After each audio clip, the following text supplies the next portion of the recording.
This is the rhythm of change. This is the sound of redemption. This is the way that we bring it down. Down, down, down. Down, down, down. Down, down, down. Down, down, down. Down, down, down. Igniting the fire within you. Exalting the melody of freedom. These are the things that will bring it down. Down, down, down. Down, down, down. Down, down, down. Down, down, down.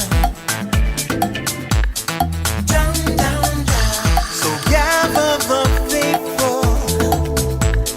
Tell everyone to stand and shout loud. Shout loud.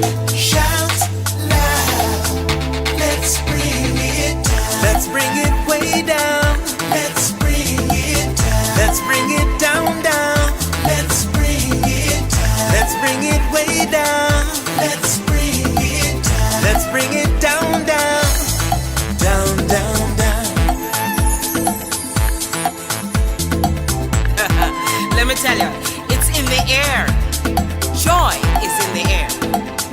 Love is in the air. Can you feel it? What it feel like? Freedom. What it feel like? Don't sleep on it, brother. You might get left, sister. Can you feel it? What it feel like? Freedom. What it feel like? Justice. No need to be counted, cause I am down. Down, down, down. Down, down, down. Down for the end of racism, for the end of bigotry, cause I am down. For the end of misogyny, that's right. For all the isms out there, just down, down, down. Let's bring it down. Rise up, people. No more foolishness, and let's bring it way down. Riding the river of change into the cries of contrition. This is the way that we bring it down. Down, down, down. Down, down, down. Down, down, down. Down, down, down. Down, down, down. We are the children of Eden, dancing and celebrating freedom. We are the ones that must bring it down. Down, down, down. Down, down, down. Down, down, down. Down, down, down. Down, down, down. So gather the faithful. Tell everyone to stand and shout loud. Shout loud. Shout loud. Let's bring it down. Let's bring it way down. Let's bring it down. Let's bring it down, down. Let's bring it down. Let's bring it way down. Let's bring it down. We've got to bring it down. Down. Stand up and shout. Stand up and shout. Rise together. Accountability starts now. The Eric Dawson Radio Show. Yeah. Rise up. Stand up, shout it loud. If you are not prepared to come to that table and to represent that voice, don't come. Because we don't need any more brown faces that don't want to be a brown voice. We don't need black faces that don't want to be a black voice. We don't need Muslims that don't want to be a Muslim voice. We don't need queers that don't want to be a queer voice. And if you're worried about being marginalized and stereotyped, please don't even show up. territory. Happy Thursday, everybody. What's going on? Yay! It's Friday Eve. It is Friday Eve, and it is sunny outside. It's a beautiful day. Oh, yeah. It's a beautiful day outside. It's a beautiful day to go hunt some cats. It's nice and clear. No clouds in the sky. I can take perfect aim. No, I'm just joking. Somebody's gonna call the what is it? The ASPCA on me, right? No, animal protection? The animal protection people. But what is a man to do? But what is a man to do? So listen, if I got groundhogs and I'm trying to plant vegetables, right? Shouldn't I deal with my groundhogs? So if I've got rogue, mangy cats that are destroying my plants and my flowers outside, shouldn't I have a right to deal with them? I'm just asking. That depends on who you talk to. Well, if I talk to Amina, we may have a problem. But these cats, Diane and Vincent, I told you, they are destroying everything I have outside. They've turned my backyard into one massive litter box. My entire grass is like a minefield. And then I bought this ornamental grass, and they chew it. And I told Amina that they chew it, and she didn't believe me. She said it was some other animal. But Diane, I sent you the video, didn't I? Yes, you did send it to me. Busted them, didn't I? Caught them red-handed. No, I don't believe it. I think it's another animal, not the cat. Oh, you saw the video.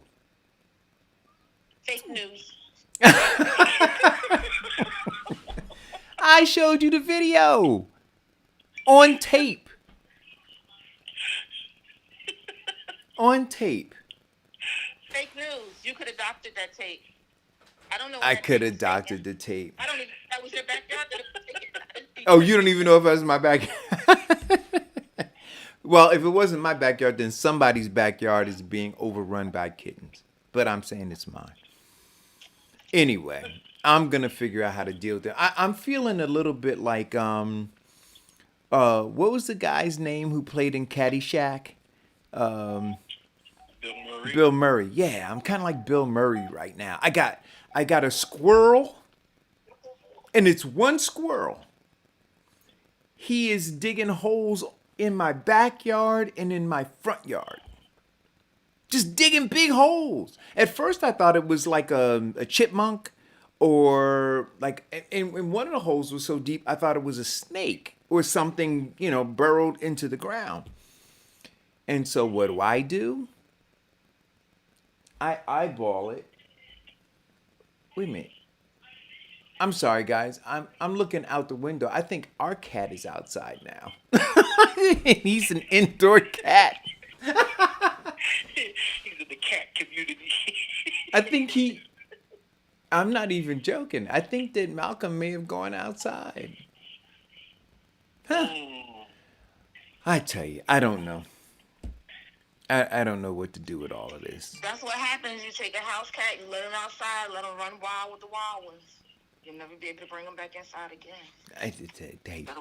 Between us, just between the two of us or three of us and whoever else might be listening, if Malcolm decided that he wanted to be an outdoor cat, I'd be all right with that. Apple cider vinegar and water. If you spray it in the area, that'll keep the cats away. Apple cider vinegar and water? Yeah, 1-to-1 ratio. 1-to-1 ratio, absolutely. Apple cider vinegar and water, 1-to-1 ratio, will keep the cats off. Now, what will it do to my ornamental grass and my flowers? Ain't gonna do nothing to it. Yeah. You're spraying it, not soaking. It's the smell that's gonna take them away. All right. So spray the area and let me know tomorrow what happens. Well, when I used to live up in the burbs, my big issue was deer. Like I remember I planted what do they call them? Impatiens, right? I had just Yes. moved. I had just moved up to Berkeley Heights, right? And I had planted impatiens all over the place. And then I got the hangers, by the light post in front of the house, and I put impatiens in those baskets, and I had impatiens all over the place. And I go off to work. I come home, and literally decimated. It was like a vandal had come and just cut the tops off of all of my impatiens. Hold on 1 second. I'm sorry, guys. Hey, babe. Can you make sure Malcolm's in the house? Oh, okay. Oh my God. Oh, all right. He's in the house. He didn't go out. Went And out so to make some babies. Malcolm said, "Yo, I want to go sow. I want to sow my royal oats." But anyway, so when I got home, I'm looking and I'm wondering who the hell cut the tops off all of my impatiens. And my neighbor told me she sat in a window and watched this herd of deer come and just gobble up the impatiens. She said they eat them like Skittles. so I said, wait a minute. I said, you didn't shoo them away? She said, I just thought that it was hilarious to sit and watch. She said, I figured you'd learn. So, and so with deer, you can go and get this repellent. So it reminded me, right? And we used to spray it. It was urine from like some other animal, right? That you would spray, and it would keep the deer away, because whatever that predator was, the deer would smell it and figure that it was somewhere around and stay away. So I'll try the. Oh, speaking of stuff on urine, even. Did you see the video? No. Did you see the video? They posted a couple years ago, and it was a hunter.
Yeah, he said you're gonna learn today.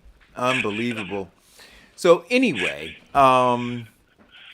what's going on in the news today?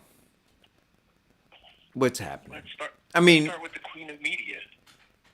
oh, who's the queen of media? That's Diane Murray. Diane's in the No, news. thank you. Queen of media. Diane, No, you're in. see, again, not following the rules and the protocol of the office of decorum. You just won't leave me alone. Diane. You're not talking to me. Diane, What? are you not Are you in the news? Should I be? I don't know. No, not this week. Not this week. Not this week. Not this week. So, Okay. I don't know. Jeez. Let's, I know people want to talk about Trump. I know they want to talk Oh about Trump. God. I know. I know. What? Really? He got it. His wife got it. His son got it. Do we care? We really don't care. We really Right. don't. okay. So let's divert from 45. Virginia Governor Graham Norton, it was revealed Monday that the Michigan group, paramilitary group, well, not even paramilitary, they're basically a white supremacy group with weapons called the Wolverine Watchmen. The informant that they arrested was telling that they were motivated by guess who's tweet to liberate Michigan and Virginia. So not only did they plan to kidnap and possibly kill the governor of Michigan, but also the governor of Graham Norton in Virginia. Yeah, I like it's so. Look, like I said the other day, people want to do what they want to do, and they're just too cowardice to say that they had it in themselves to do it, and so they look for a reason, right? And so Donald Trump becomes their reason, right? So, I was motivated by him. So I didn't have this hate in my heart before, right? I didn't want to go and do this stuff before, but Donald Trump said something, well, he tweeted something, all of a sudden that rose up in me. People wanted to do it, and they were looking for an excuse. They were looking for a reason. They were looking for a cover, and they found one. So if you want to say that Donald Trump has provided cover for cowards, you can say that. See, that I will agree with, right? That he has provided cover for cowards. So yes, he's done that.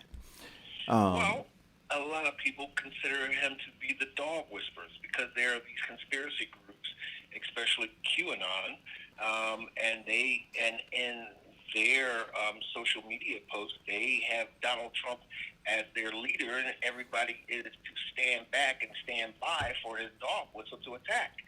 So. But again, so these people have decided so you can look, anybody can go and find any leader that they want to if they really wanted to do something but didn't want to own it, right? So they don't want to own it. They want somebody else to own it, and they want to just be a part of the mob, right? Oh, well, it's the same technique that Adolf Hitler used.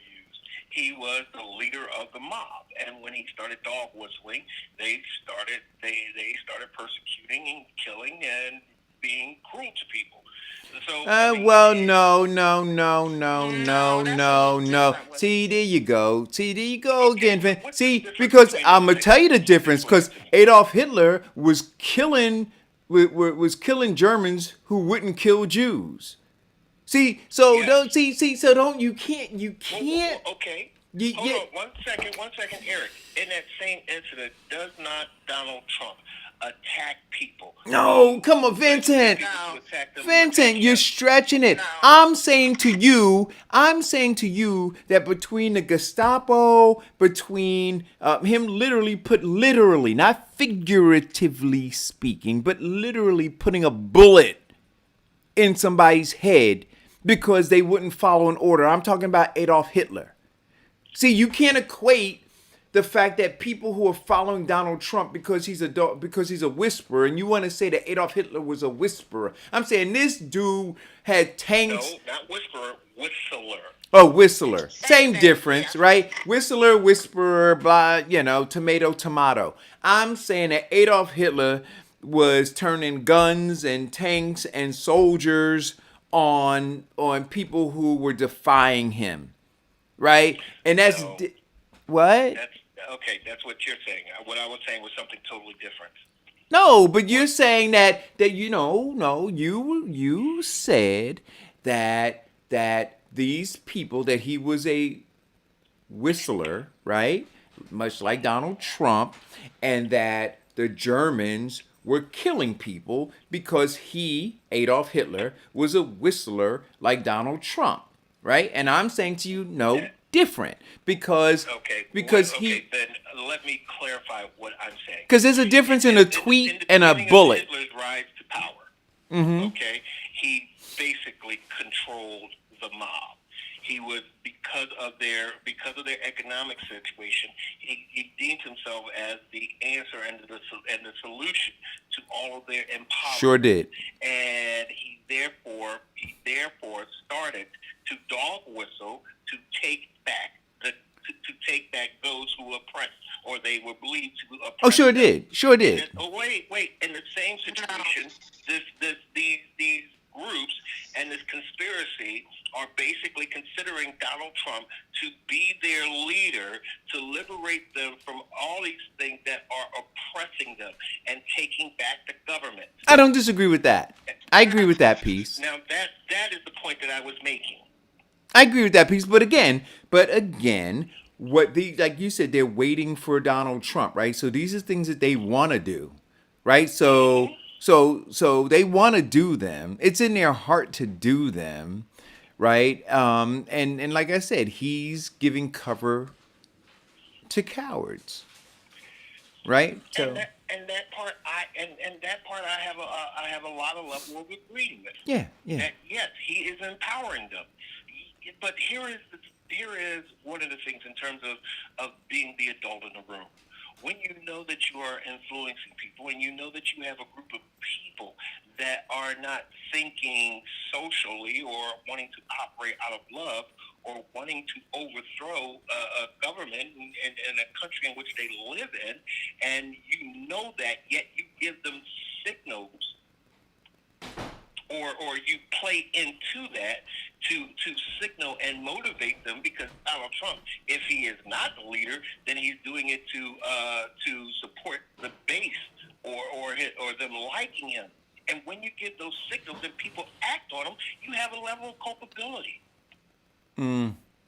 See, and again, I'm saying, yeah, he shouldn't do it.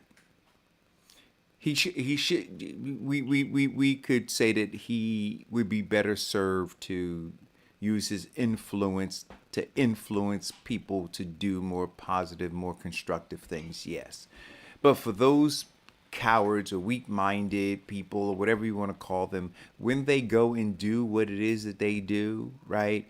It is them doing it. And again, I'm not going to put that on Donald Trump. I'm going to say those people did it, much like if they went and blew up a building, right? They would go to jail for blowing up a building. They would go to jail. Donald Trump wouldn't go to jail. They would go to jail. Right? Okay. So the law sees them, right, as being, solely solely responsible for their action, right? And we can argue that Donald Trump shouldn't have done that. He shouldn't have said that thing, and and that these cowards, use him as cover to do what it is they did. But at the end of the day, they did it, and so I'm going to continue to put it on them. Okay, so as we know yesterday, and Donald Trump has been leading to this, the unmasking. Yes. Attorney General Barr, and he had the Republican committees and the United States intelligence investigate, and he even put out that he wants Attorney General Barr to indict President Barack Obama and Vice President Joe Biden for the malfeasance of spying on him during the course of his campaign.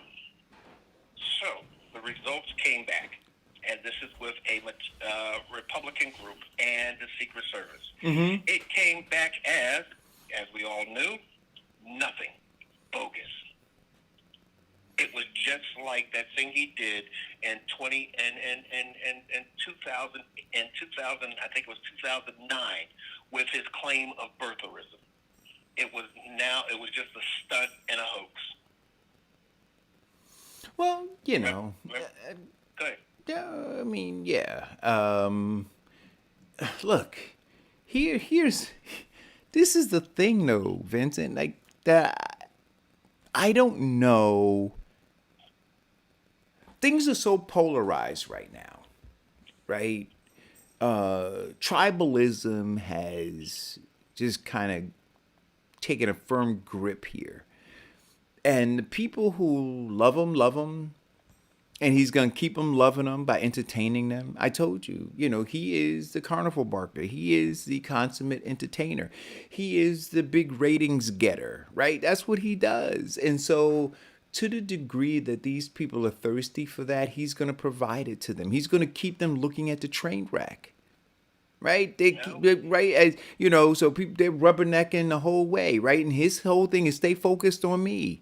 Stay focused on me. And whatever I need to do to get you focused on me, to pay attention to me. What they say, what is the saying about press? Or you know, bad press is better than no press or something like that, right? There's a saying, right? So Donald Trump says that. He goes, look, I just want to suck all the oxygen out. And then when the chips are falling, we can sift them. But I want it all, right? And then I want to drive the narrative about how we sift them as they fall. And he's doing it, right? So, you know, even on this show, right? If you had your druthers, we'd spend 90% of the time talking about Donald Trump. Right? So Donald Trump wins again. Because he co-opts the Eric Dawson show and gets us talking about him for 90% of the 2 hours that we're on.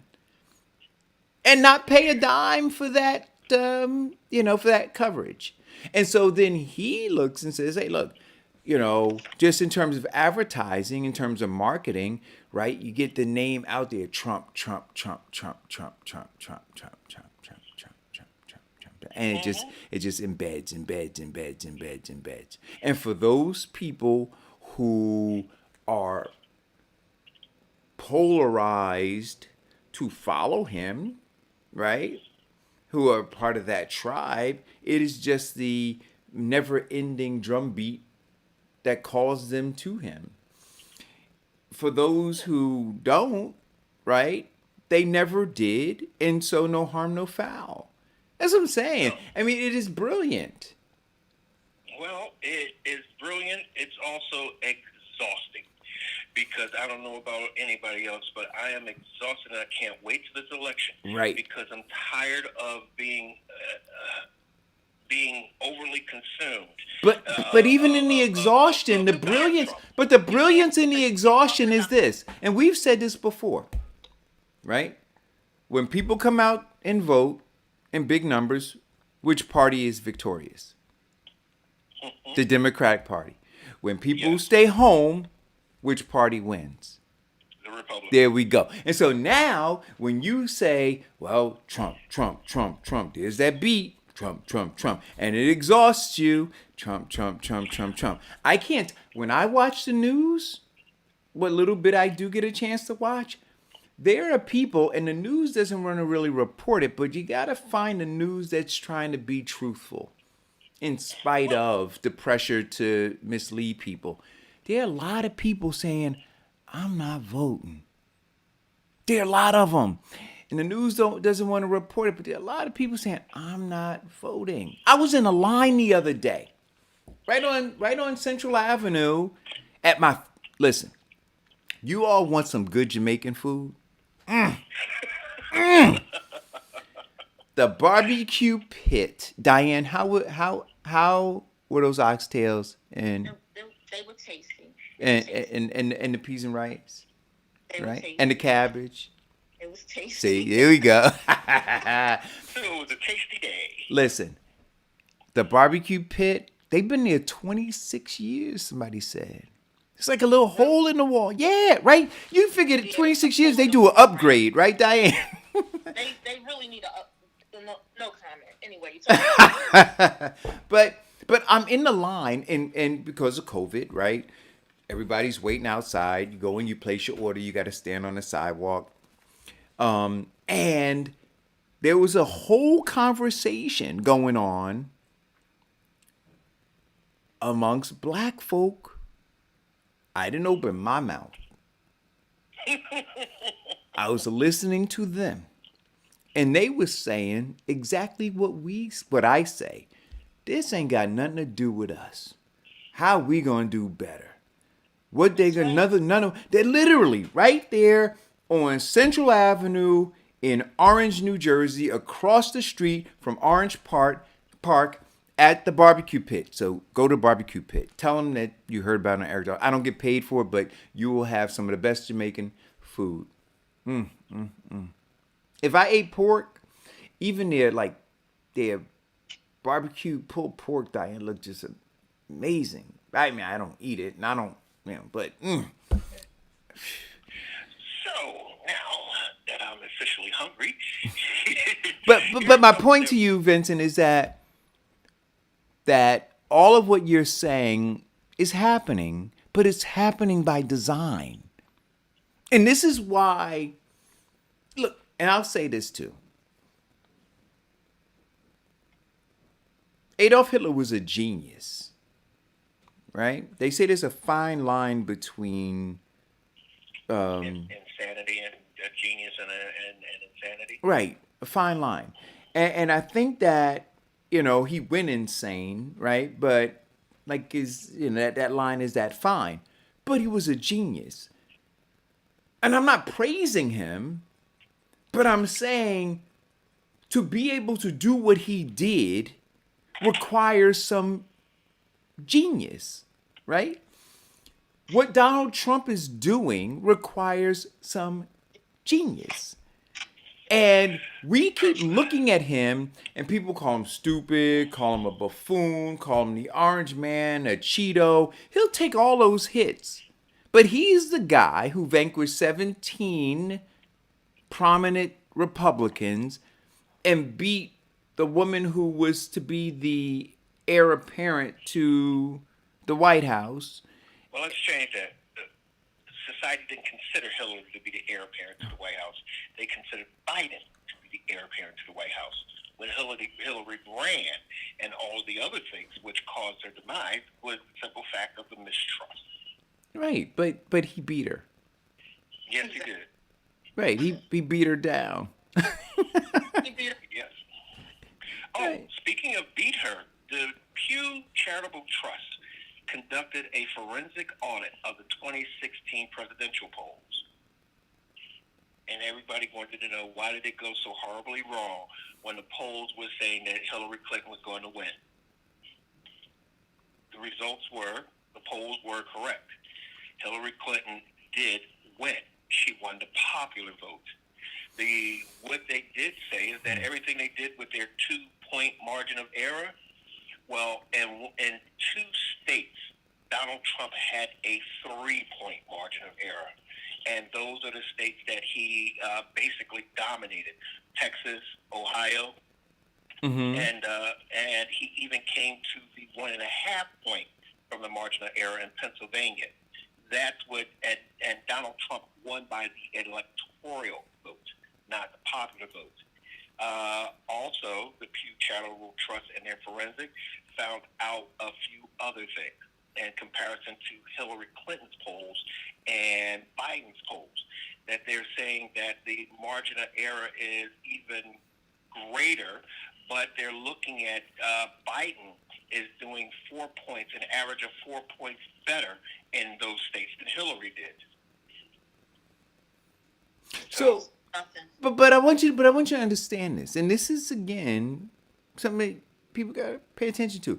For all of the things that the media is, and the liberal media has thrown, and not just the liberal media, but the liberal entertainment class, everybody, all of them, they're all piling on now, right? And I want to talk about this too. All of the money now that is flowing into this thing, and nobody's complaining about it anymore. Remember, there was a complaint at one point about candidates being bought, right?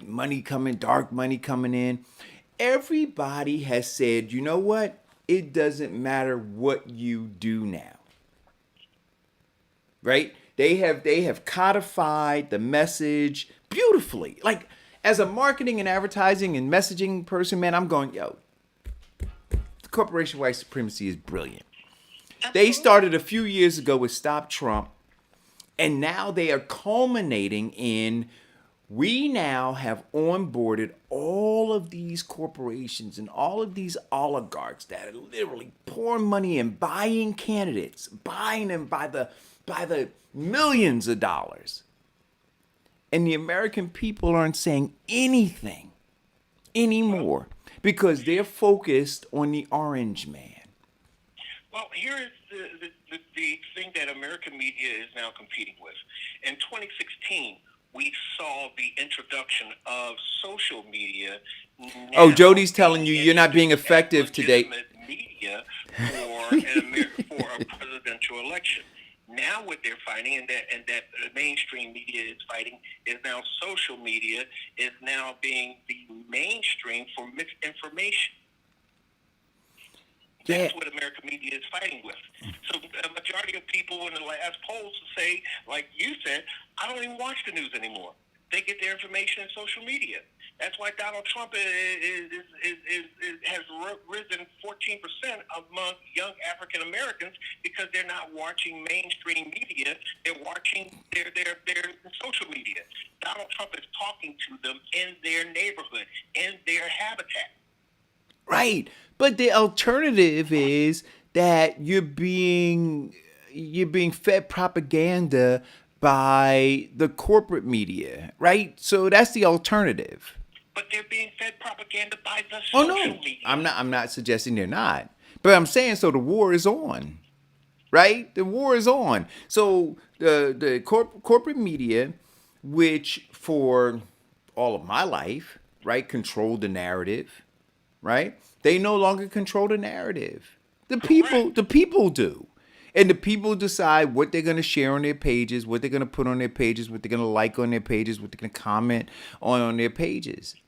Because right? fiction is a lot more exciting than the truth. But it's all fiction.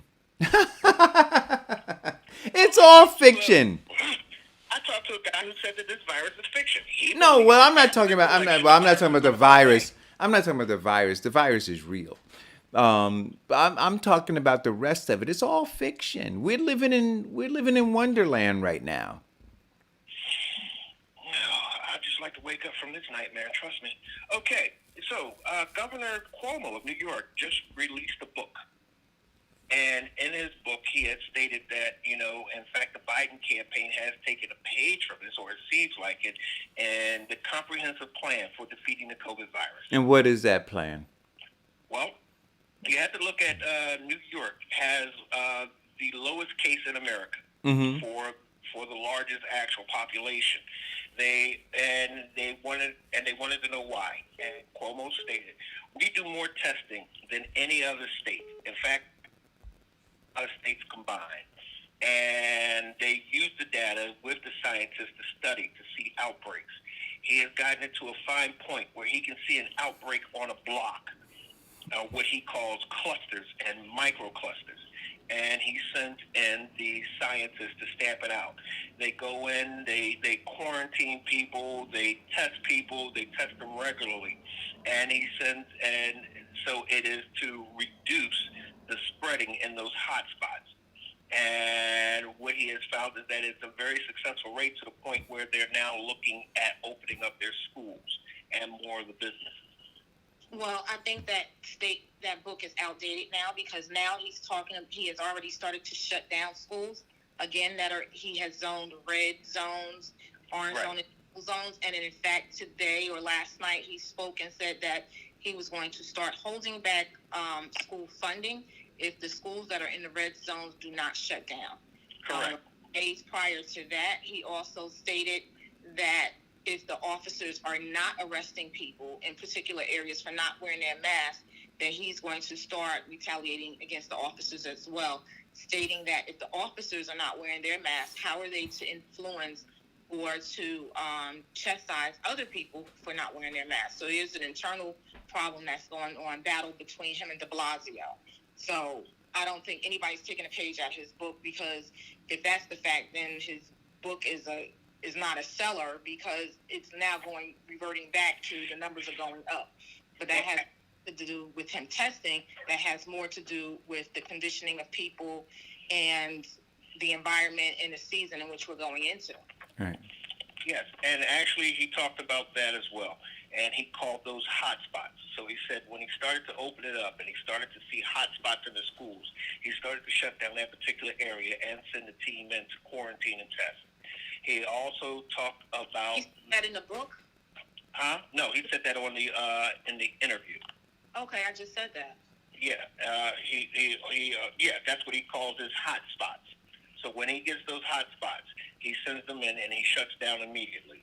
He also did in the interview, as you said that, you know, it is more of a leadership situation. And that the police are a strong show of leadership. So then here's the question that, because what Diane was saying is this, that so then what was his book? Because you start off by saying that, you know, he was highlighting some successes in his book and that either people were or that they should take a page or pages out of his book. Well, no. Actually, you look at the Biden plan for the virus. It has a lot of the same. It has a lot of the same guidelines. So Fauci and the CDC, all those folks said early on. They said, you know, we have to test, we have to contact trace, we have to quarantine. Right? Exactly. I mean, that's kind of it, right? We have to. And that's Biden's plan. Yeah. Well, that's not Biden's plan. And I think that's everybody's. That's everybody's plan. I'm not giving It's that not to Trump's plan. Well, yeah, okay, I'll give you that too. It's not Trump's plan, but that is the plan. Now, Eric Dixon says that, and you know what, Eric, and I kind of agree with you. He says, you know, we need to shut down America in order to really get rid of this thing. But we can't, right? And so, and here's the interesting thing. They talked early on and said, Fauci said that we would be lucky. He said if we did everything right, we would still be hovering somewhere around 200,000 deaths. That's what he said. Yep. Right? And so why is anybody surprised that we're not doing everything right and we're over 200,000 deaths? He said if we did everything right, we also predicted we'd be at 220,000 deaths by November. We're at 216,000 now. Right. But that's what I'm saying to you. So Fauci talked about, so we're looking and these numbers are going up and everybody's going, oh my God, look at where we are. Look at where we are. But it was predicted that this is where we would be. Right? Mm-hmm. So we haven't done everything right. And you know what? The numbers are going to go up. And again, you're right, Eric. We haven't done everything right. But there have been states that have been following the science and the data versus the Trump and the rhetoric. And they've been doing pretty good. I'm not suggesting they haven't been. We were in March and April, where New York was the hot spot of the world, and how they have, you know, taken that drastic action. They waited for leadership. They didn't get it. The government took action. He was on the media every day talking about, look, Trump, you got to send us the ventilators. We need PPEs. We need gowns. We need everything. Send it to us. Didn't get that much support. And a lot of other governors follow suit and taking action on themselves to get it down to where we are. But we also deal with a lot of other, you know, governors who've been into the Trumpism and have not done anything and still suffering. And what we need is one national plan, and let everybody follow it. We need our president to start sending funding in so that these right. But here, wait. Yeah. Vincent, it doesn't work like that, right? You can give because remember. If you remember, Donald Trump came in, and at one point, he said from the podium that he was going to. What did he say he was going to? Did he say he was going to shut a bunch of stuff down? No, Right. Donald Trump from the podium said you got to open up the economy. No. Don't shut down. Open up the economy. Herd immunity. No. I think, correct me guys, I think there was a point where he was talking about doing something nationally. I can't remember what it was exactly, but I'm going to... That's revisionist history. I never heard Donald Trump talk about shutting anything down. Well, hey, Mike. Because they talked about shutting it down. So, Mike, so what did he say he wanted to do? And then Cuomo came on the news and said the governors make these decisions. Yeah, Donald Trump said that he was going to open up. He was opening up the economy in the state. He was right. That's revisionist on your part, but he just said that he was going to open up the state. Vincent is absolutely right. I don't remember, not to cut you off, but the reason I called in is that what he said? He said he was going to open it up? I called in because you were saying that the money, nobody's talking about the money anymore because money is speech, and the only thing that's being heard is the money talking. Like, you can't shut this down. You can't, and that is the problem. That's why this virus keeps on feeding and growing, because that any little progress you make, somebody, now we safe to open up. And then the virus just hops somewhere else. It seeds over here and grow like a farm. Then it goes somewhere, they shut it down and it goes somewhere. They never, like Vincent said, they never came up with a national plan. Like, you cannot travel to other states for no large events. And then you remember the motorcycles, they went across country. The truckers, they went across country. You know what I mean? So this virus is not going anywhere until we stop the seeding globally. It's not a national plan you need. It's a global plan, because we can jet set in an hour and be anywhere in the world. And that means the virus is going to be anywhere in the world. So until we get off a moral, our moral ground that business is the key and answer to all our problems, and say, no, our health is the key and is what's most important here, and it's the solution to our problem. But since they're not talking about it as we always add in a dollar figure into the solution of the problem instead of a scientific, what's going to work scientifically without adding money into the problem, solution to the problem. But that's correct. But I'm on a little bit of a delay, but that's the reason I called in is all of this is related to what you were saying, that, we were complaining about all the money in politics, and then it just settled down and nobody's talking about it, because the people who are not complaining, but the people who are speaking on the terms that I'm speaking on is not being heard, because the only thing we hear is all the money that's going to be lost if we do certain things. And we're in a peril here. We're in a serious peril here. But that's all I wanted to say. Correct.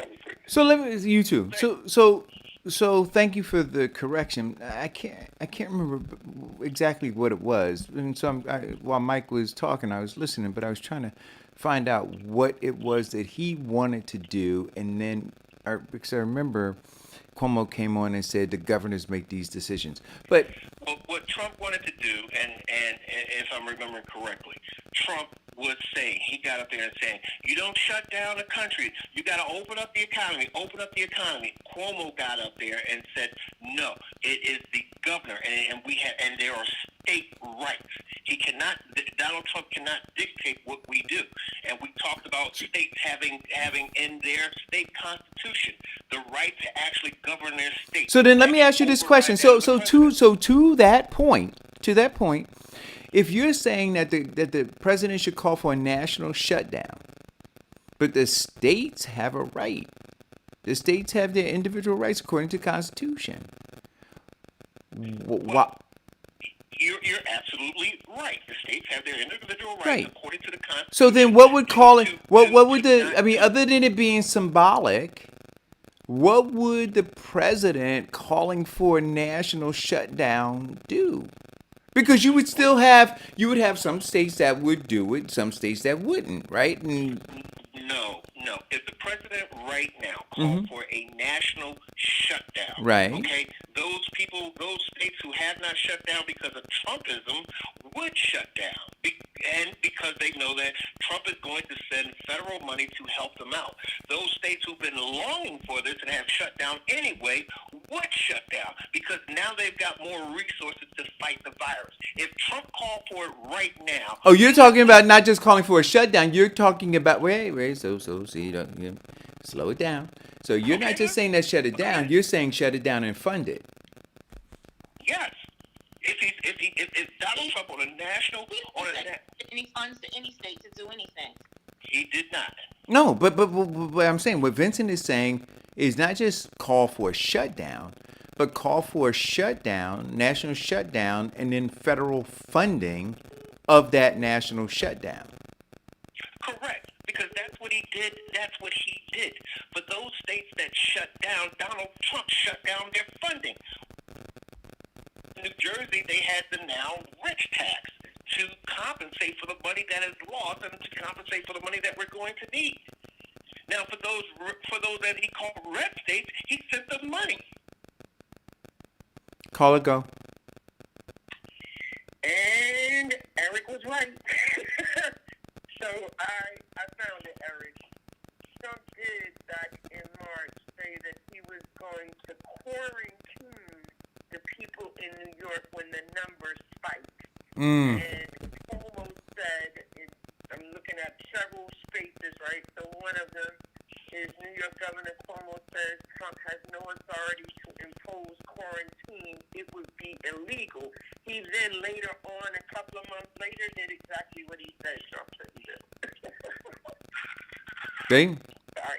I thought. See, I know I'm getting old, but I'm telling you, Not that old, right? not that old. And so now with that information, where Trump came and said, "Yo, this is what I'm gonna do," and Cuomo stood up there and said, "Nope, you don't get to decide. You're not decide." So this is the guy you said came out with his book that people should take a page out of, right? Okay, yeah. Well, here's, in fact, following that and researching it, the BBC reported it. Trump said, "We'd like to see it quarantined because it's a hot spot." He told reporters, "I'm thinking about it." He never asked or formally requested that. Cuomo got on and said, Are you serious? So you just took something I did. So if I run it down for you, and I'll run it down for you, right? He said he wanted to do it, just like you said. Cuomo came back and said no. That ensued into a beef between them where they were both on, and then Cuomo got the Democratic Party on his side, and so many other people. Let me quote Cuomo. "A lockdown is what they did in Wuhan, China," Cuomo said. "We're not in China, and we're not in Wuhan. I don't believe it would be legal. I believe it would be illegal." He is a president, not a dictator. That was on March 28th. Ready? Yep, I'm reading that. By April. I'm reading that, yeah. Right? And all I'm saying to you is don't take away from it, right? No, I'm not taking away from it. I'm not disagreeing with you. Welcome to my... I'm saying you're trying to minimize what Donald Trump actually did. You're trying to now say, oh, he said it. He never took any action to do it. Well, he couldn't take action to do it because the governor of that state was... See, because now, so this is what wait a minute. So this is what I was There's getting. no disagreement with that. So this is what I was getting to when I was trying to understand, because we had this conversation, and I said to you, the governors are trying to bait him, right? They too because they were all playing politics, and they wanted him to fail. Right? And we had this discussion. Like, I'm telling you, I know I'm getting old, but we had this discussion that they wanted him to fail. They saw an opportunity to have American people be in pain and point the finger at Donald Trump. right? Which is why I said to you, Vincent, we can't lay these 200 plus thousand deaths solely on the feet of Donald Trump. We have to look and say, what were the individual decisions made by the individual governors and mayors and other local officials, right? And then we have to say, and I agree, yep, whatever you want to say about he lied, he minimalized it, he had information, he covered up from American people. Okay, but then there came a point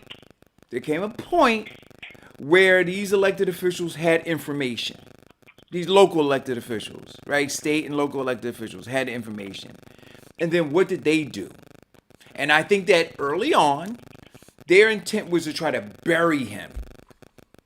Right? They buried Donald Trump under the coronavirus, and they were willing to have American lives be the collateral damage done in their attempt to do that. Well, I understand the ideology that you're saying, Eric, and we talked about this. But I do not disagree with it, because if they wanted him to fail based upon the virus, then they have accomplished their objective. Definitely. Right. But I also have to look at, why would somebody put 216,000 lives and buried, never coming back to exist, just to give Trump a black eye?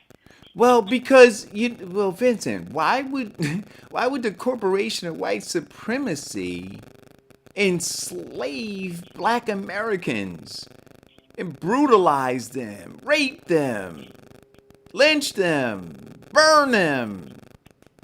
Are you serious? You're asking power. It is about power. And let me answer if I can, and I hope I'm going in a direction that can help. The corporation of white supremacy had brutalized and all that stuff to the and all that stuff of slavery, but the simple fact that slaves were the commodity, and it therefore changed. Then we had to look at the existing of power, because they were going through, after slavery, the depression, and they still wanted to feel empowered.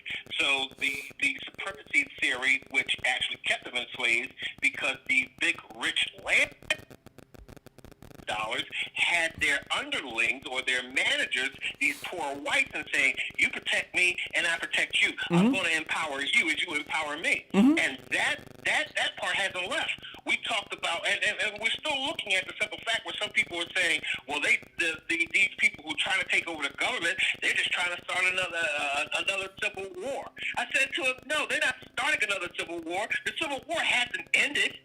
It has not ended, because we still have white supremacy. We still have systematic racism.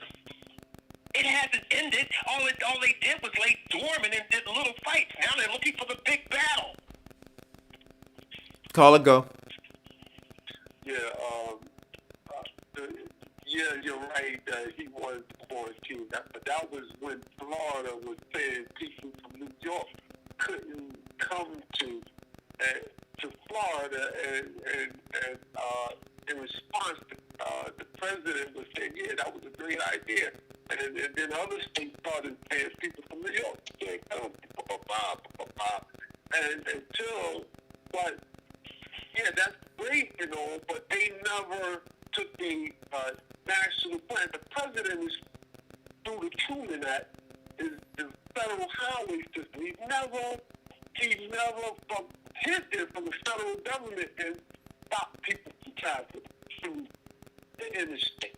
So you can't say that, this was the right idea. He's not taking a national, not doing it nationally through the federal interstate system. I'm going to shut this down, and right. you as correct. a New York citizen or any other citizen. Correct. You can't pick and choose. But Mike, you know what he did? But this is what I'll blame Donald Trump for doing. I'll blame. I'm not blaming. No. But I'm gonna blame him. He never enacted the No, you're right. And I'm gonna blame him. And I'm gonna blame him for playing politics, right? I'm gonna blame him for kicking the can to the states, to the governors, and saying to them, "Hey, listen. you're gonna have to make a call. You're gonna have to put your cojones on the line come election time. Don't put it on me to make it. That's what he did. He said, so now you know what? And Eric, if I can add to what you were saying. Hold on, listen, because I'm going to pull back on the road. Okay. Yeah, we all, there's enough blame to go around. There was incompetency on everybody's part. But the thing at our the states were using what they had in their measures. From the federal level, from the presidency, not to blame him. He didn't use all he could do to try to. You're right. Try to calm the thing. You're right. Yeah. I'm not arguing that point. And I think that was really important is to remember that Eric's point was not that Trump was innocent, but that the same game, honestly, that we're seeing Trump say now with COVID, early on, so was these, and I hate to say it, Democratic governors and mayors of town, right? When Cuomo said that in March, right? Remember, if we just choose that chronological in February, we now know that Trump knew it was as bad as all hell, right? You're right. When Cuomo did that in March, He didn't know how bad it was. right? He did. Listen. No, Trump doesn't. Yeah. Listen, can I finish? All right. Oh, okay, go ahead. And if Trump knew, right, I wouldn't say that it dwindled all the way down to the lowest form of government, but at that juncture, I would say that he may not have, Cuomo, knew the details of what Trump knew, but he knew we was facing a pandemic because according to you and according to so many other people, we actually knew years before when Obama put in these glitches to say this is coming, let's stop it, right? So Cuomo had an idea. But at that point, right, now let's just talk about who he's responsible for. And I looked at an interview with him yesterday where they pushed back at him and said to him, hey, listen, are you trying to say that in the fog of war, because that's this new saying everyone's using to lessen their culpability in it, is we were in the fog of war. So they pushed back and said, so you saying that in the fog of war you weren't really sure? And he at the end, he said what you guys aren't saying. Listen, I take responsibility. The only difference is that I do believe that he took responsibility because it was the great, or what they thought was going to be, the great political move to make and make Trump appear like he was being a dictator, that he wanted to shut it down, and he was going beyond his authority. Is that Cuomo lost lives? And those lives that he lost when he didn't want to quarantine, but the numbers were going up every day, people were dying, ticking up every day. When he didn't do that for his state, those deaths are on his hand. He writes a book, but those deaths are on your hand because you had the President of the United States putting out his hand for whatever intents and purposes. Now we know that he was putting out his hand in March because he knew it was going to ravage through this entire country. So for one moment, he put out a hand. Who knows why he did it, but he did it. And you didn't take that hand, and people died on your watch. And not even a month later, you did exactly what the president told you to do. Let's just be fair and say no, everybody was responsible. Well, let's make it perfectly clear. In that quote, the president didn't tell him to do it, and Cuomo didn't and barked against him. The president said that we should quarantine them. And he says, I'm thinking about it. He never made an executive action to shut down anything because in fact. Oh no, I'm not saying no. I don't think anybody is suggesting no. We're not shutting But down. We Vincent, need to keep nobody, it open Vincent. But that was the chess game, right? That was the chess game. He didn't make an executive action, and he didn't make an executive action, I believe, because they were both playing politics. So Cuomo wanted him to make an executive action so that he could make an example out of him by saying he was a dictator. But now here you are Yes. Well, So you want to? yeah, you're right. He could have done that, but also, if he made the executive action, the president, we would not have to Whoa. go through the situation. No, that's not true. So wait a minute. Everybody fighting, each No, state no, competing, no. Wait a minute. and the Wait a people going minute. up for mayor. Wait a minute. So you're wait a minute, Vincent. So you're suggesting that had he made the executive action or made it, or declared that should have happened, that Cuomo would have gone along with him? Yes, I'm suggesting Ah. that he would have. See, And listen to me, and this is my point. And I'm saying why Cuomo would have went with it, because if he had done that, he would have, as he said, as the caller said earlier, he would have, and he would have did the Executive Act or the War Powers Act, which means that no states wouldn't have to be competing with China for a mask. The United States would have. But you're missing. And then handle the But distribution. Vincent, but you're missing And the. this is the last point. If Donald Trump had made that executive action, that means the federal government would have gotten the funding to all the other states. Right, but here's the piece that you're missing out of all of that, Vincent. Right? Because had that happened, Trump would have won. Right? Trump would have been a shining star, and Cuomo's job was to keep him from being that shining star. That's the point you're missing, and at any cost. So it would not have happened. He would not have taken it. But Eric, listen to what you're saying. You're saying if Trump made that executive order, he would have been the shining star, correct? I'm saying had Trump made that executive order, right, and shut everything down, and then Cuomo could be, because Trump wouldn't have shut it down. Cuomo then would have shut it down, right? Because Cuomo said, "I decide, So right?" If Trump would have did that, he would have been the shining star, and Cuomo would have been the heel. And Trump right now needs to be the shining star, and the biggest thing that's standing in his way of that star shining is the way that he handled the virus. But what I'm He saying to should've you, made Trump. that action. But what I'm saying to you, what I'm saying to you is because Cuomo decides.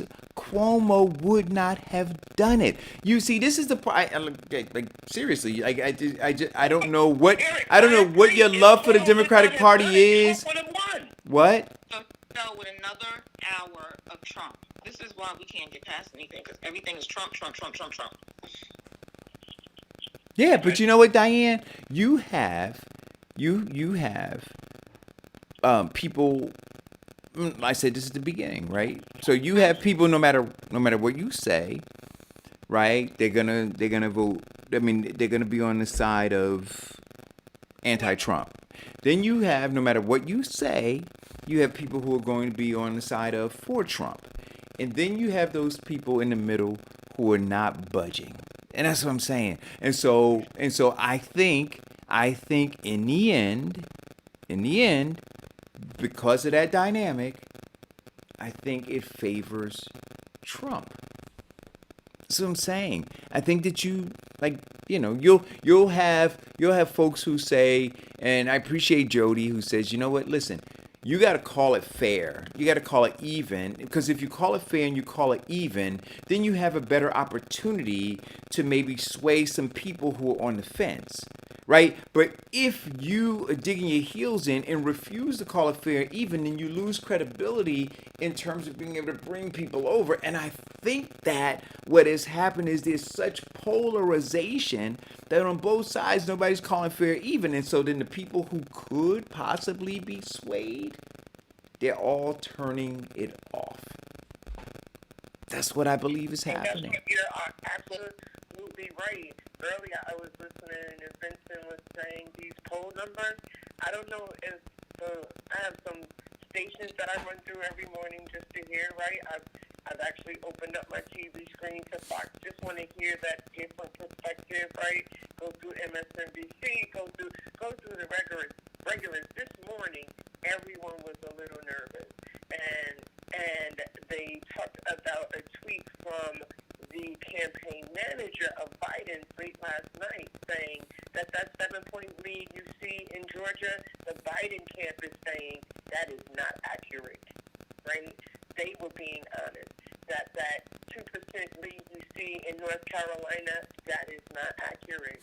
That they are concerned from and just that dynamic that people are being turned off, that even though we're seeing these long lines, if those long lines do not add up to another 10 or 15 days, that is just that early voter trying to get out for purposes of not so much of a garnering of power of Biden, but fear of let me get out, vote early, try and get less people around me due to the health pandemic, right? So I think it's mad important in general, right? I'm tired of being lied to as a citizen of this country on both sides of the aisle, right? I have opinions, and I think that's in large part that are very conservative by my nature of being a black woman, right? We are much more conservative. So where everyone is attacking this Supreme Court judge, I'm kind of impressed with her. I understand the trickery. I understand not answering a question. But at the end of the day, as a woman in this country, I'm impressed with who she is. And that, if we don't get there in this country, right? If we don't get into this space where we just want, that's why I kind of like the young voter. They seem much more pragmatic. They seem much more not interested in the party, but the message. That's right. Or what they're going to do and what they're going to change. And I'm there. I don't care if a Republican has my agenda and my interests, he can get my vote. Anyone who I believe is legitimate can get my vote. And that's a lot of people are looking at it. I talked to someone yesterday, and they are not so concerned with the Republicans or the Democrats because they understand that they have to vote their interests. Businesses have to vote their interests as to what is going to help them. And that's how everybody should be voting. They have pigeonholed us, and we have allowed to be conditioned to be in a two-party system saying that we only support the blue or we only support the red, and we don't call them out when they're wrong, and we don't call this person out when they're wrong, and we believe that Biden is going to save us, and we believe Trump is the devil, but the combination of the two or the two separate are the same people. They're just on different sides of the party line, and they've said things disparagingly against black people in different ways, and they both said it. And give Biden enough time, and he'll say it about other nationality and races as well. I mean, they're no different. They're in the same mindset. They hang in the same circle of people, and have always. This is just a contest for who's going to win. It's not about who's going to do better for us. It's a contest between them on who's going to win. Because both of them will come out and say anything necessary to get the vote. Yeah, absolutely. I agree. So, what is this? I mean, they're beating up on Ice Cube right now on social media. Oh, yeah, we were supposed to talk about that. He's talking about the black contract. There should be a black plan in which we take to both candidates and see who's going to fulfill that contract. Because it should be a contract between us and them. The same way that they had a contract between the American Indians and the United States, they had a treaty. And it should be. And we have to look at it that way. That's how you get our vote. You get our vote because you're going to do X, Y, and Z. This is what we're requiring. But I think people are so far set into this election being less than 20-some days, saying that we don't have time. Okay. We don't have time to think about that. We just have to be able to push Trump out instead of still understanding the leverage that we have on every election before the candidate is chosen, because we should be voting as a block instead of individuals, that this is the list of the things that we want done. And he talked about economics. He talked about housing. He talked about business loans and economy and stuff like that. So he is a long list of things.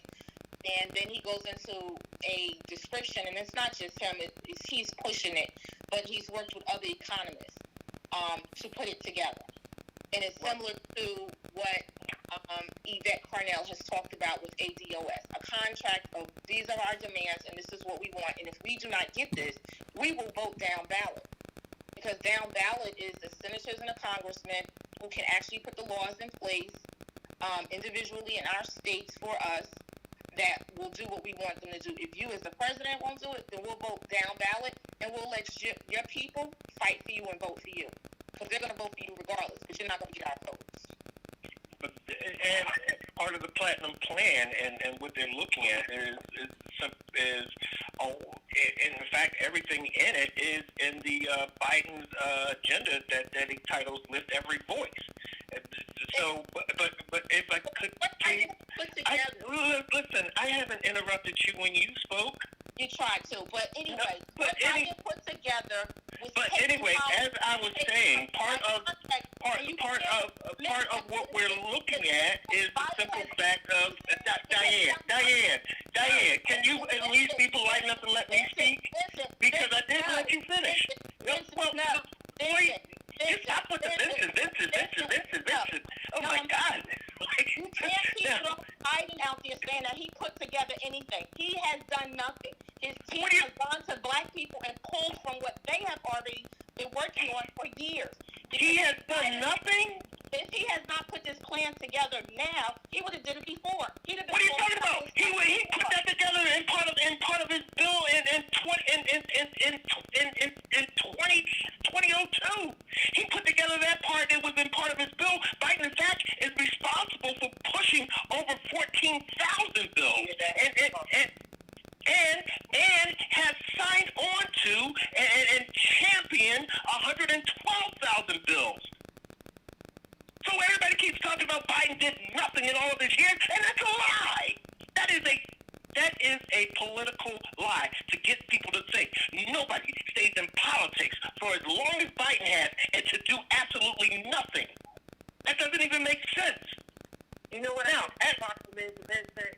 I think the problem is, Vincent, that whenever someone says something about that space, right? Diane says, talks about, okay, your immediate or your knee-jerk response is always Biden, right?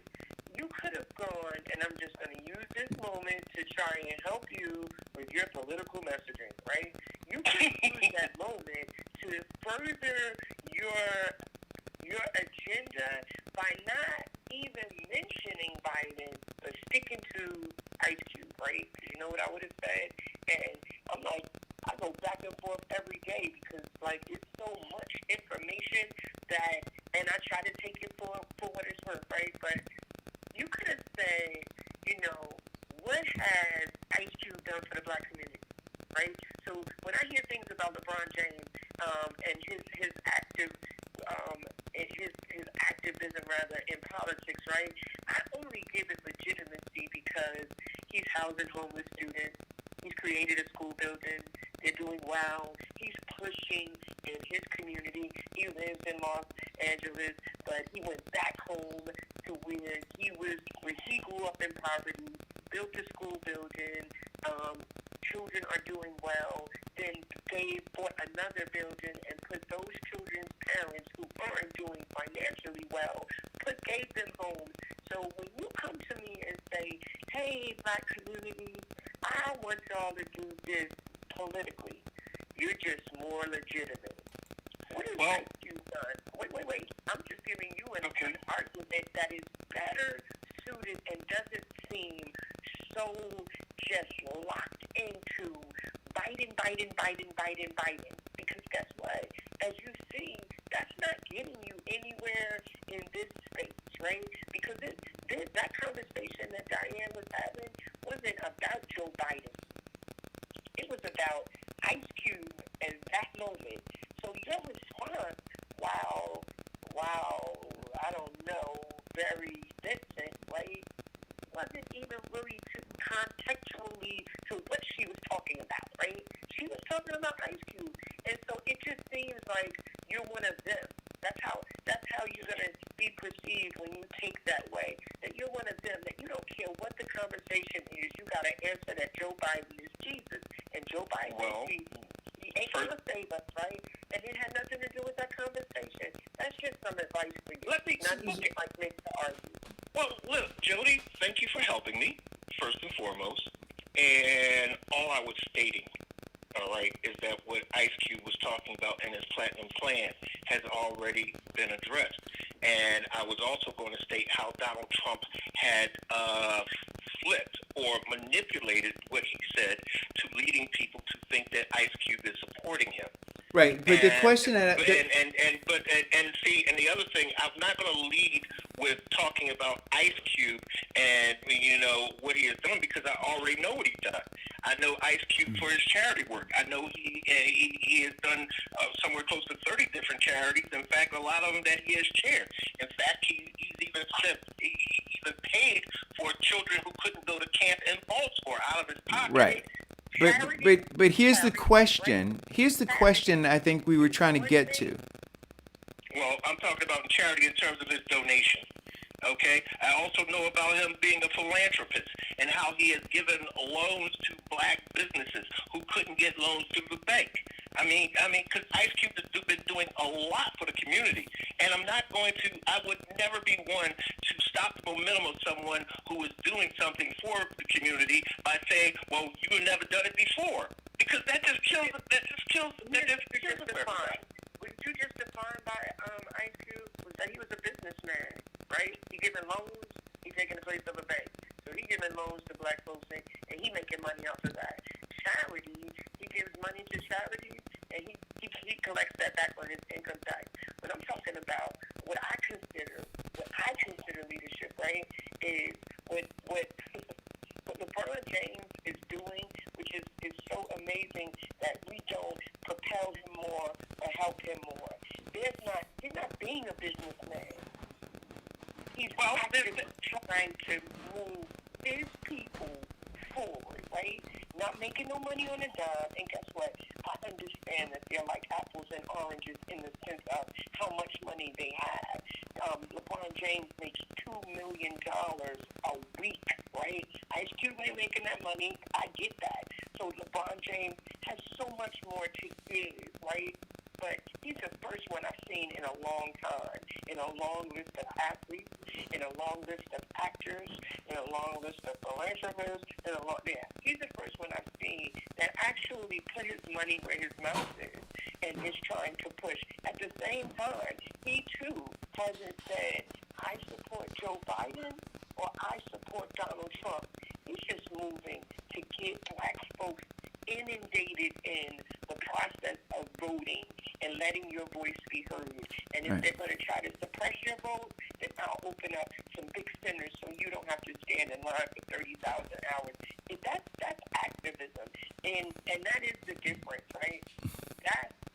That's why I believe that Donald Trump can use Ice Cube's name, right? And we're defending him. But I heard Ice Cube say, "Yo, President, don't use my name yet." He hasn't said that. He hasn't said that because it's business for him, and that is like a quintessential difference. I just, you got to stop with the Biden thing, because I think that kind of messaging hurts more than it helps, because it seems like I would consider you, if I didn't know you, that you work for the Democratic Party, and so you're passing some crazy messaging like the anti-vaxxers and everybody else, that no matter what they say, just come back something with what Biden said, or Biden will do, or Biden, and we just don't know that. We don't know what. So here's the question I want to ask about. I want to get back on Ice Cube for a second. Here's the question I want to ask. Should we be brokering the best deal for black Americans with whomever? Or should we just say, you know what, we're only going to try to broker a deal with this one party? Well, let's see. We brokered the deal with the Corporation of Supremacy. In fact, the deal was brokered with Martin Luther King and Lyndon Baines Johnson, and invoking the Civil Rights Act. We've been brokering the actual black vote since that particular time and period, since blacks were allowed to vote. Now, the issue that we've been been running into is that we've been brokering the black vote to all of these charlatans, to these temptations would say people who come in on election day and say, vote for me and I'll set you free, and we're still in bondage. We have been continuing to broker it. And no, that's why one of the biggest problems that we have is that the black vote is never monolithic. They're monolithic in terms of being Democrat, but they're not monolithic in terms of following the exact leadership. And one of the big things that Jody discussed and touched on, one of the biggest reasons why. Because people are all into the distraction of this person, that person, with that, and whatever, and they're not looking, and they don't pay very much attention to the messaging, which is one of the reasons why the millennials and the youth are being more bipartisan, because they're starting to focus more on the messaging. And we have been brokering the black vote. We've been brokering the influencers of the black people to stand with this particular person and candidate. We have been brokering that for a long time. And you look at it, gets us very few. And every time we take a couple of steps forward, they knock us back 4. Right. So the question I asked, though, I'm not saying that we shouldn't be brokering, right? I'm saying, but should we just be looking to have discussions on one side? See, because what I see, and look, the whole cancel culture thing, I think it is what it is, right? People who say, Obama had his issue with it. It is what it is. I think that people should be called out for their buffoonery and all that other kind of stuff, right? But if I can go get a better deal for black people over here than I can get over here, then why shouldn't I go do that? Why shouldn't you? Because you're doing what's best for you. But the No, I'm not saying what's best for me. I'm is that the black vote has never been monolithic. Dang, bounce some. Hey, Joe. Because the complaint about Ice Cube seems to be that he had a conversation with Donald Trump, and that he shouldn't have a conversation with Donald Trump, because we should all be anti-Trump as opposed to being pro-black. Well, let me point to your attention the results of having a conversation with Donald Trump for black people, with 3 black people: Kanye West, Dr. Carson, and Steve Harvey. It did not seem to go well for either of them. None of those conversations were on behalf of black people. Those conversations were specifically for their personal gain. It had nothing to do with the community or black people to begin with. Well, no, Steve Harvey went up there and said specifically, if I could ask anything of you, it would be that you and you do something about the housing. No. But see, this is where I think you missed the boat. See, but Steve Harvey went there for Steve Harvey to do something to he wanted to get shine. That's what he went there for, to get shine. Right? Under the guise of doing something for black people. But Steve Harvey went there to be able to come back and go, look what Steve Harvey did. Do you understand what I'm saying? That's the difference. So I'm not saying. And so can we say that about Ice Cube? So his. Well, maybe. I don't know. So that's the question. But that's the question I'm asking. So. Here's the thing, right, Eric? If we're gonna be serious, right, as sitting at the table with whoever, right? Now listen, I wouldn't sit at a table with Donald Trump under no circumstances. Not because I have this, because I know that he is a racist and he's whatever, right? I'm not sitting at the table with him because for 4 years he ain't done nothing for me, but he said he's got me, and I'm just talking about me as a black person, right? I don't trust Donald Trump. Donald Trump don't mean nothing Donald Trump says. It is so strange to me, and I don't mean to go on a ban about Donald Trump, but and just trying to like push the honest truth about this human being, right? When he talked about, when his wife said, my son has COVID on a tweet, right? It was parental. You know what Donald Trump said? This is crazy to me. But this has nothing to do with race. He was like, Barron Trump he talked about his son who's a kid, right? Not as an adult son. He talked about him like he was an entity or a thing. It wasn't a parent talking. I don't think any. He talked about it like he wasn't his kid. Yeah, I don't think anyone should sit Donald Trump, right? And so then, when I look at people that are willing, whether it's Steve Harvey, Kanye West, he got mental illness. That was just like that was horrible, right? Right. When I think about people that would sit with him, I would just question anyone that would feel like they should go down, they should sit down and have a conversation about Trump, with Trump in any group, black, white female, black female. I don't think anyone should take him seriously. Period. Just for the person he is outside of the black movement. So when I see black people, I just feel like they're getting on for something. Again, I would say, what has Ice Cube done for you lately? When have you felt the effects of Ice Cube? And he's been since I was a teeny bopper. You ever felt the effects of any movement he's made for black people?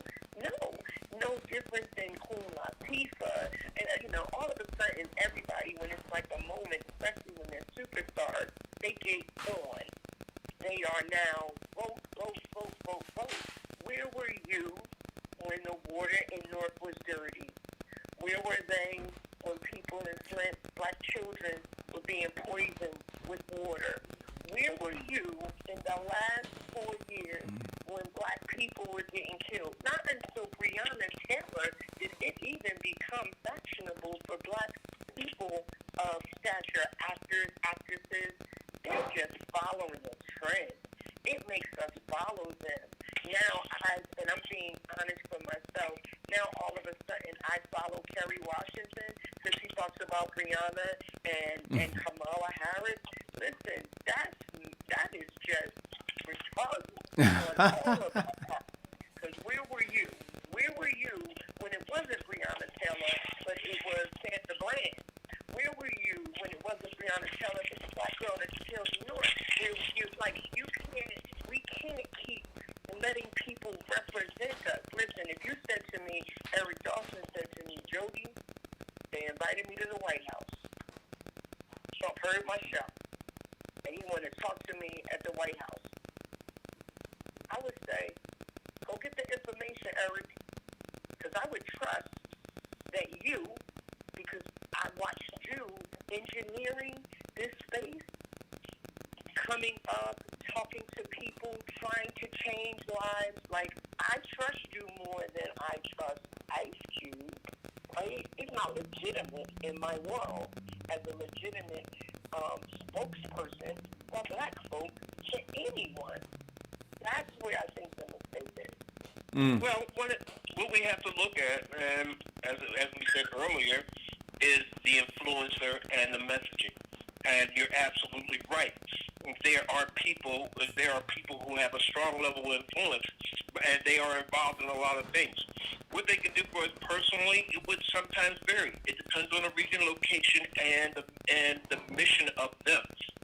And when I was running for mayor, and I was already in a lot of community events, a lot of people wanted me to join their event.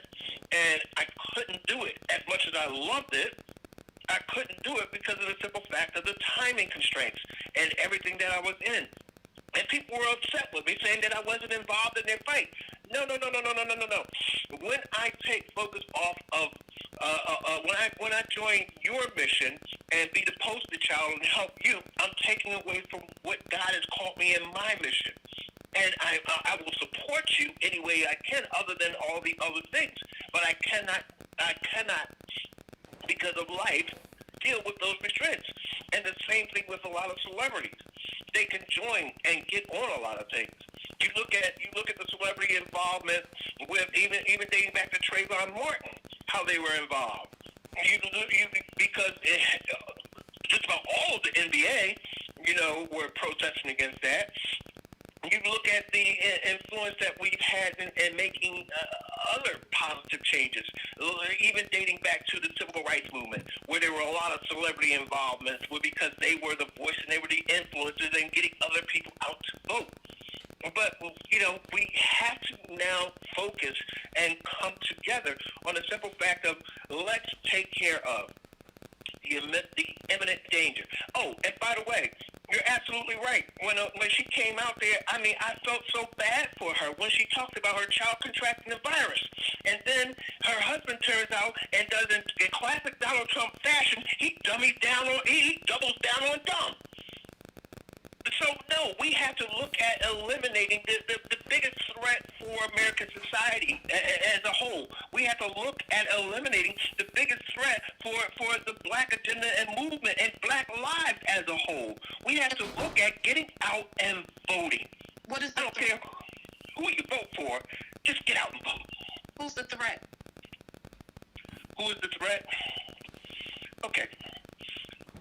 Because you said you said it yourself. You ran for mayor. I believe you said you ran for council. When we met you, you were running for freeholder. Now you're running for senator. I'm confused. Who are the threats? Who is the threat to America right now? The greatest threat to America right now? Okay, the greatest threat to America right now, or the poster child of that greatest threat right now is Donald Trump.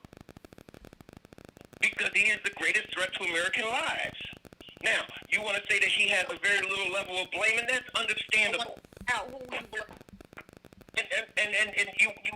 And you want to say that, okay, the other elected officials have culpability? Yes, that's understandable. But right now, he is the leader of the free world. He has a lot of power to actually get things done, but yet he does not do it. He has a lot of power to shut things down and fund people, yet he did not do it. He hasn't even acknowledged the existence of the virus, and he keeps saying that it's going away. And everybody keeps getting wrapped up in, we're now past the point of jackassery in politics. We're now into Trumpery. So going back to the initial statement, are we supposed to just hold a contract in our hands, or should we be negotiating to the person that's going to give us the best deal? Okay. Wait a minute, Diane, I've got a question for you. Else does. Diane. Go ahead, Jumpy. What do you think is the greatest threat? Do you have an opinion on it? The greatest threat are the people that vote and the people who don't vote. Because some of them are uneducated voters. Some of them flip-flop from being a Republican to saying they're a Democrat, but they're really a Republican. Those are the threats. The people who are So, that are not consistent with their issues. Go ahead. Mm-hmm. So when you say greatest threat to whom? Exactly. So I was just asking because she asked the question to Vincent, what did he think was the greatest threat in his and I address the greatest threat to American people. Yeah. Yeah. See, that's what. So. I was curious of another perspective because we that's what we hear on the show. If Diana asked me that and I answered that, even with all the complexities of my messaging, I would still say that Donald Trump. But that's what we hear every day. So I wanted to hear what Diane felt, right? Because, ready? She's right. and that is what is so cool about having these conversations. Diane is right. The voter is much more dangerous than Trump. It is much more quintessentially a threat to all of us is who's voting, how they're voting, why they vote, all that stuff that, like she said, and this was the best part, right? That the voters that just isn't that right. That just votes because they're messaged into a vote like, okay, the Democrat said, let me do this, I'm going to do that. That's pretty freaking dangerous when it's about a party and not about the people in your neighborhood, in your community. Yeah, I just wanted to know what she felt because we hear the same things every day. I knew what Vincent's answer was going to be, and I know you're going to giggle and laugh about it, but we never go to that next step of saying, okay, then what is that threat that is bigger than Trump? And I wanted to hear that. And so basically, all of that, people are still conditioned, and instead of us saying we need to go to both people who are running for office and give them demands, we're going to still go on another 20 minutes talking about Trump, instead of what the interest is for us as people. Okay. And in terms of interest for us as people, Megan Thee Stallion went on television, and I don't listen to strippers. They can't give me, and not that she doesn't have an important point of view and she can't give an opinion. I don't listen to strippers. So I think the people that are well, obviously it sounds like the stripper is listening to you. That's fine. They can be listening, but I don't listen to them, and I don't go to them for political advice. If I want to do a pole dance, I go to them. But if I want to fix, I don't take what they say as anything more than a grain of salt. Okay, so take this with a grain of salt. In her conversation, she talked about the how black women are vilified, objectified, and then nullified by the establishment. So, Megan, and before you say that, you have to go all the way back to why she's here now. She's only in this space because she was shot in a car by a man that she was dating, and they got into an argument. And she didn't come out and tell the police at the time what happened. What she came out and said was contradictory to what's going on now. So let's be realistic. This is only a promotional thing because Tori, who she claims shot her, went to court on Tuesday, and they postponed it for next month on the 18th, which is the day that she'll release her album. So you can't fall behind the guise of men are against women are not or vilified and all of that, and people should believe you because that's a mockery of a story. Well, that's my point. Go down here, right? And I'm all black woman power, but you have to get everything. Stop acting like that they shouldn't be kicked off the island. She should be kicked off the island. Cardi B meeting with Joe Biden to kick off the island. How can they have a conversation and she can't even formulate a sentence correctly in English and or Spanish? Right? She doesn't represent Exactly, truthful. Well, she also. We can't throw women up there to say, I use my body for sex, I rob and rape men, but you put me under the bus and y'all don't believe me because I'm a black woman. I don't buy it. I know the publicity when I see it. And that's also what she said. And she also said that black women, when they stand up for themselves, they're always considered angry, and they become threatening to the establishment. And she talked about the. She didn't write that. That's not it, right? But she don't. You did not write that piece, right? I can't. Hey, Jody, you may be right, but I can't verify that. I mean, you could verify it if you followed her path because she doesn't even speak like that. Right. So, you know what? I want to, cause Diane, when you said that, when you answered Jody's question about the greatest threat, right? Mm-hmm. It reminded me. I didn't know the exact quote, and I didn't want to paraphrase the quote by JFK. Mm-hmm. But here's the quote by JFK. It says, "The ignorance of one voter in a democracy impairs the security of all." That's right. Wow. that is true. Right. And I'll give you an example. I was speaking to somebody yesterday. She said to me, I said, did you mail in your ballot yet? No, I didn't mail it in. I haven't checked my mail. I'm going to go and vote in person. I said, you can't vote in person.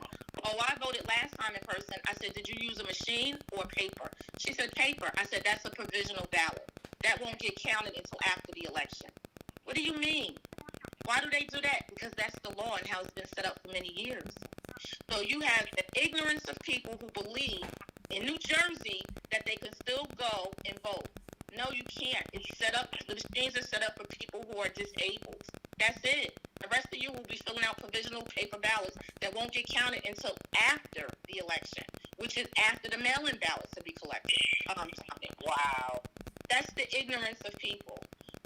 But see, that's also the ignorance of Board of Elections because they haven't put that message out to tell people. Well, because it plays into Donald Trump's hand. He panders to the ignorance of people with a lot of false information, bringing about a narrative that points to his success.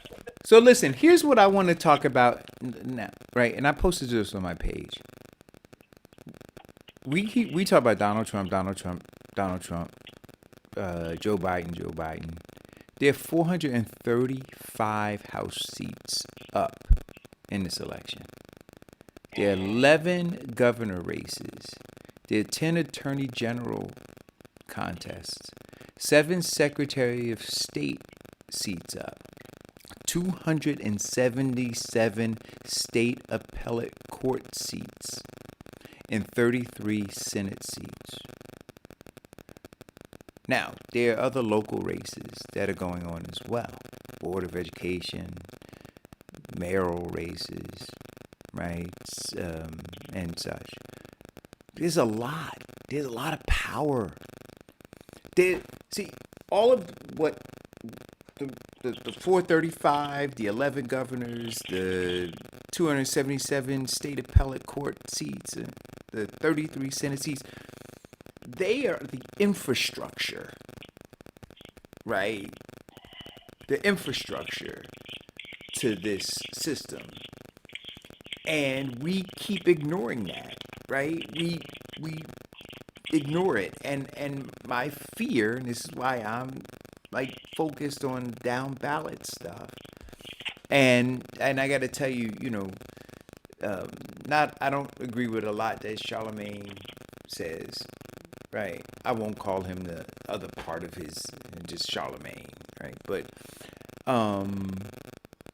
But I agree with him here when he said on the Breakfast Club that the idea is that we need to be focused on these down ballot races, and we need to throw support behind, these folks who are looking to unseat folks who are propping up, right, this racist structure, right?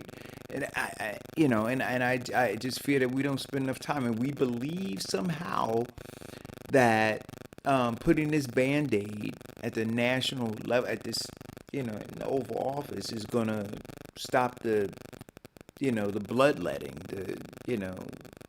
but it's not. We got to deal with this other stuff. And speaking of the Senate seats and all those races, Lindsey Graham is off the chain right now.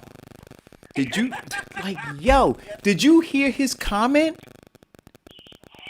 He said black people can go anywhere. Well, he said people of color, but black people can go anywhere in South Carolina as long as they're not liberal. He said that out of his mouth in 2020 in the midst of all of this shit that's going on with all the hell. I mean, black people have been catching hell all the time, but it's just publicized everywhere the hell we're catching.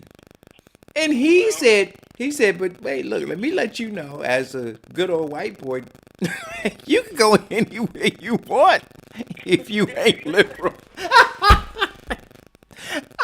Come on now. If y'all ain't giving Mr. Harris your money right now, if Black Lives Matter, you should be emptying your pockets. But we painting signs on streets where Black lives don't matter. But that man said that. That man said it. He said it. Yet he is, and in my opinion, him saying that, he is now pandering to a specific audience and a specific group. I get that. The question that I have is this. See, and I put this quote up by Sun Tzu yesterday. If you know the enemy, and you know yourself, you need not fear the results of 100 battles. So, we know him. Our problem is we don't know us. See, we don't know black people. See, we know him. I know him, but I don't know black people. Because I'm not confident, just like that guy when Donald Trump put out that clarion call to raise money for the wall, right? That military guy put up that GoFundMe page. They came running and poured $20 million into that GoFundMe page. So I say, you got Jamie Harris down there fighting. And you don't have to ask him who Lindsey Graham is. Lindsey Graham told you who he is. He said, yo, black people, y'all can go anywhere you want, only if you do it the way I tell you to. See, that was really the message, right? Like, you can go only if you obey what we tell you. Mm-hmm. Well, in other terms, some people would consider that rhetoric that says, you be a good boy and listen to what massa say. Right.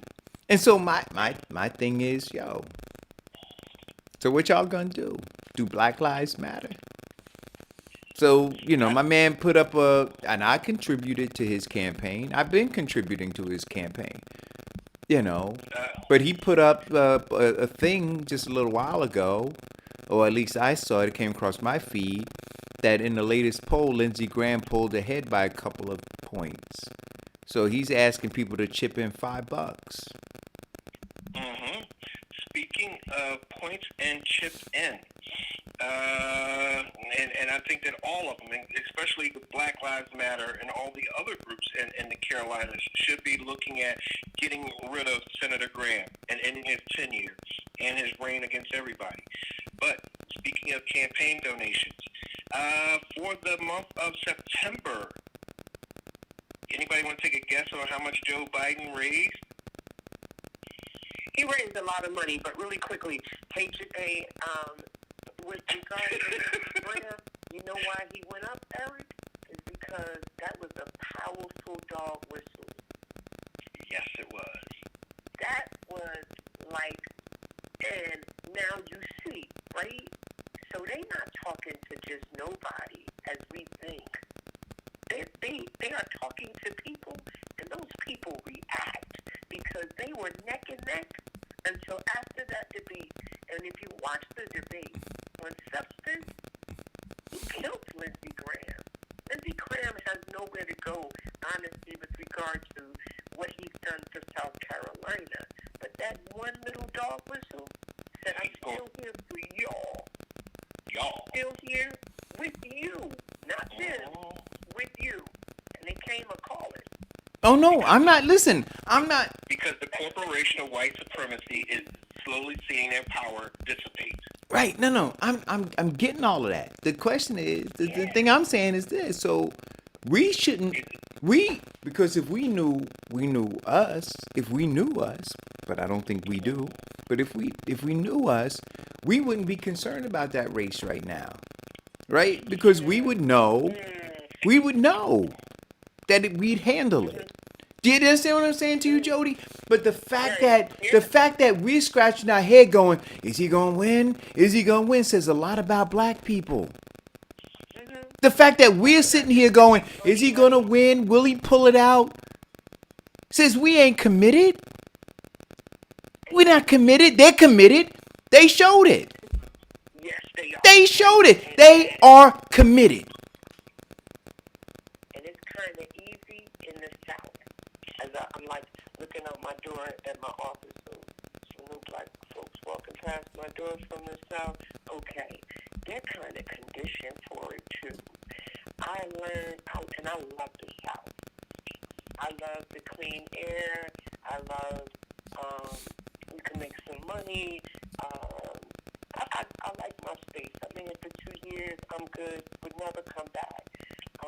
But I also like the South because I feel like I'm the smartest person always in the room. Because they are definitely still, a lot of them, of all ages. Sometimes it's astonishing how they kind of stay in their place. A lot of them. And that kind of rhetoric kind of scares them. Because it puts everybody in their place. They believe that if they get out of line, they'll bring them right back to where they started. They believe that. They think that's possible and probable. So I have been checked on, Jody, simple as this. Why do you play your music loud in your car? You don't think somebody's going to tell you to turn it down? I said this was a conversation between me and a black woman in the parking lot.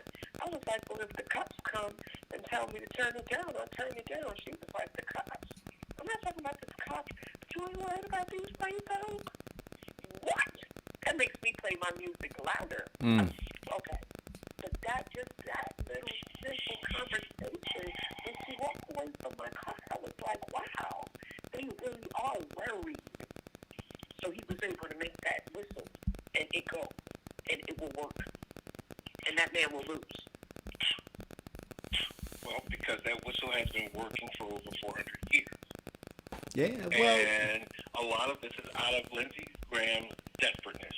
And by the way, Harris' campaign donation since he made that statement has increased.